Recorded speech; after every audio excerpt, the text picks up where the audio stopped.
I love Mohammad लिखना क्या आपकी नज़र में गलत है? जैसे हम जय श्री राम कहते हैं वैसे आई लव मोहम्मद है। उत्तर प्रदेश सरकार कोई सोच समझ कर काम करती है और सांप्रदायिक सद्भाव बिगाड़ कर अपने वोट बैंक को बढ़ाना चाहती है, इसलिए क्योंकि अब की बार उनका 27 में हारना निश्चित है।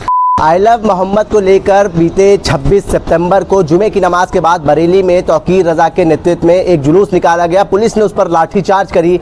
समाजवादी पार्टी का एक डेलीगेशन बरेली जाना चाहता था, लेकिन उसको रोक दिया गया, जिसमें 5 सांसद शामिल थे और नेता प्रतिपक्ष माता प्रसाद पांडे भी उसमें शामिल थे, लेकिन उनको हाउस अरेस्ट कर दिया गया और तमाम जो डेलीगेशन था उसको बरेली जाने से रोका गया। नेता प्रतिपक्ष माता प्रसाद पांडे जी हमारे साथ हैं। बाबूजी, बरेली जाने से रोका गया है, हाउस अरेस्ट कर लिया गया है और आप लोग बरेली जाना चाहते थे, वहाँ के हालात देखना चाहते थे। बरेली हम लोग जाके वहाँ किन परिस्थितियों में इस तरह की व्यवस्था बनी, इस तरह से बवाल हुआ, उसकी जानकारी करते, वहाँ के लोगों से मिलते।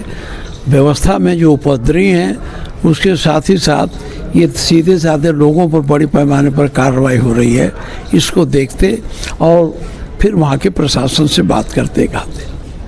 आई लव मोहम्मद लिखना क्या आपकी नज़र में गलत है? क्या जो सरकार है उसकी नज़र में गलत? जैसे हम जय श्री राम कहते हैं वैसे आई लव मोहम्मद है। उसके इस मामले के बाद, आई लव मोहम्मद मामले के बाद I love Mahadev, I love Shri Ram, I love UP police, I love Uttar Pradesh सरकार, योगी आदित्यनाथ के बुलडोजर को भी आई लव कहा गया। कैसे देखते हैं इन सब मामले? तो क्या देखें, कहने वाले कुछ कहते रहते हैं। हाँ, ये कोई उचित बात नहीं। सबको अपने अपने हिसाब से अपनी बात कहने का अधिकार है, जब तक उसमें समाज में कोई व्यवधान न पैदा हो, समाज में भाईचारा न टूटे, चाहे आई लव मोहम्मद हो चाहे जय श्री राम हो। आप लोग बरेली जाना चाहते थे, वहाँ की एक रिपोर्ट तैयार करना चाहते थे, अखिलेश जी को देना चाहते थे, लेकिन अब खबरें आ रही है अखिलेश जी खुद बरेली जाएंगे। अब जाएंगे तो अच्छी बात है, वो आ जाए। अब यहाँ अभी बात हुई नहीं, वो जाना चाहेंगे तो जाएंगे और वहाँ मिलेंगे लोगों से।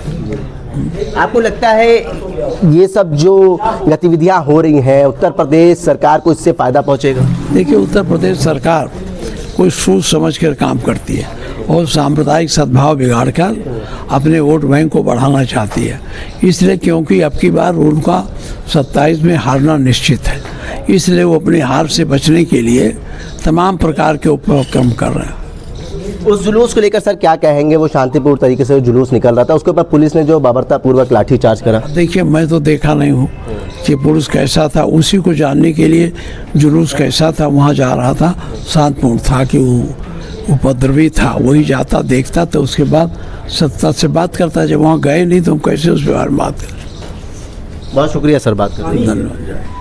समाजवादी पार्टी के नेता प्रतिपक्ष माता प्रसाद पांडे जी थे, बरेली जाना चाहते थे, लेकिन पुलिस द्वारा उनको हाउस अरेस्ट कर दिया गया। बाहर के क्या कुछ हालात हैं वो भी आपको दिखाते हैं। समाजवादी पार्टी का डेलीगेशन आज बरेली जाना था। बरेली में जो आई लव मोहम्मद का जुलूस निकल रहा था, उसके ऊपर जो लाठीचार्ज करी गई, उसके ऊपर रिपोर्ट तैयार करके अखिलेश यादव को समाजवादी पार्टी का जो डेलीगेशन था वो देने वाला था, लेकिन उससे पहले पुलिस ने तमाम जो नेता हैं समाजवादी पार्टी के, जिसमें उस डेलीगेशन में 5 सांसद शामिल थे, उन सांसदों को भी रोका गया। तमाम सांसदों को हाउस अरेस्ट कर दिया गया और रोड पे ही उनको रोक लिया गया और नेता प्रतिपक्ष माता प्रसाद पांडे को हाउस अरेस्ट कर दिया गया। माता प्रसाद पांडे के घर के बाहर इस वक्त हम लोग मौजूद हैं। जो हालात हैं वो आपको दिखाने की कोशिश करेंगे।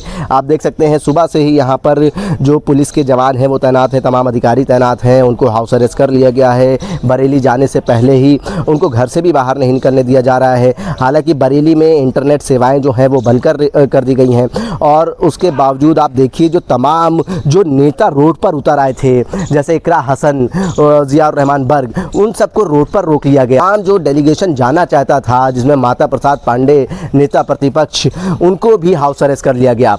माता प्रसाद पांडे के घर के बाहर अभी भी पुलिस तैनात है। दोपहर का समय हो रहा है, लगभग 1 बज चुके हैं और पुलिस इस वक्त भी इनके घर के बाहर मौजूद है।